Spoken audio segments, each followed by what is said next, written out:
I've said this 100 times. We are at a crossroads in television. The television industry is at a crossroads. Kasi wala na pong nanonood ng TV halos. Well, the badang generation. Let's admit it. Everyone watches on their devices. Ako nga, bumili na ako ng sarili kong ganito eh. Dati Nokia lang ako eh.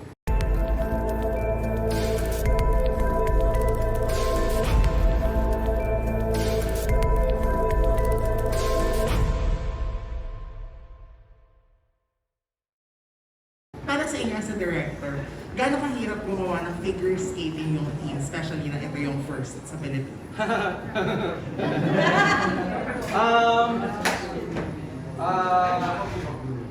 It's easy kasi nasabihin kung gaano kahirap lagi. And it's going to sound like I'm complaining. But truth is, ang pahinga ginagawa ko sa kama, sa bahay.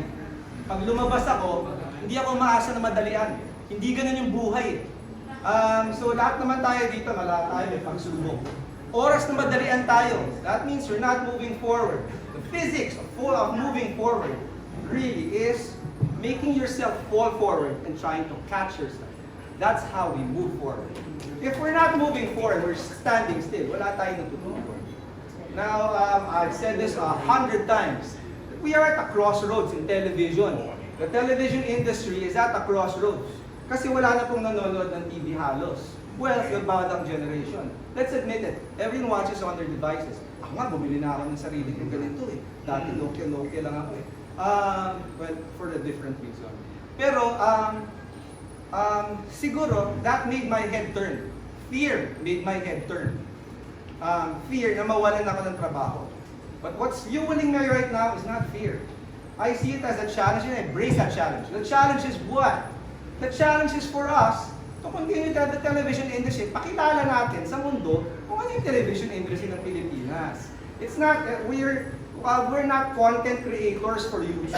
No, we're not. And it has to be evident in the material that we broadcast.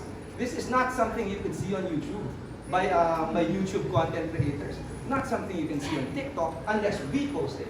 It's not something that you will see on Facebook or Twitter or Instagram. No, sa TV lang nagagawa yun because this show is massive. Yung mga pinagagawa namin dito, pag makita nyo sila behind the scenes, I don't think you could even see this in maybe ice skating productions in Hollywood. How do I know that? Because the contraptions we made from our own hands. We made from our own imagination. Because mag-research ka, walang ganun. We have a sled, we have this bicycle, we have this, para kami naglalako ng Yakult kapag nandun kami when we're on ice. Because that's what the show calls for. And for me to say ang hirap, it takes away from the fact that we are not fueled by yung hirap. We are fueled really by inspiration because binigyan kami ng magandang material. And how dare we, kung gumawa lang kami ng sinimplihan lang namin, para lang pagaangin yung buhay namin. This is what the show calls for. This is what we come up with.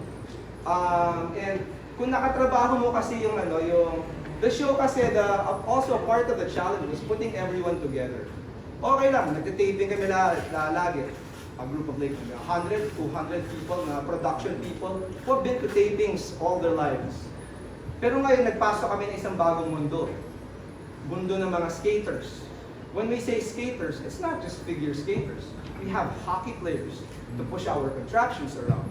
We have our ice skating coaches who will adjust not only to our time, but to our skill level, and to have them understand that we have to visualize this, and I tell them what I want to be able to capture in the sport.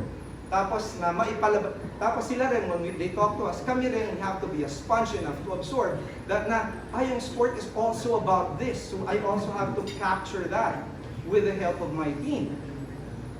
So there are just so many moving parts to this show. Kaya ayaw nga sabihin mahirap because yung hirap given yan. Magreklamo dyan. At kung rin ipagmalaki na nahirapan ka. Ang pagmamalaki ko sa inyo, as na pagsama-sama namin yung iba't ibang mundo, and we all agree that we will be on the same page, gagawin natin yung show na to kahit gaano kahirap kasi yung hirap ay given, tapos gagawin natin itong maganda, pero uuwi pa rin tayo kahit pagod, masaya and fulfilled. Because that's how we're supposed to do it.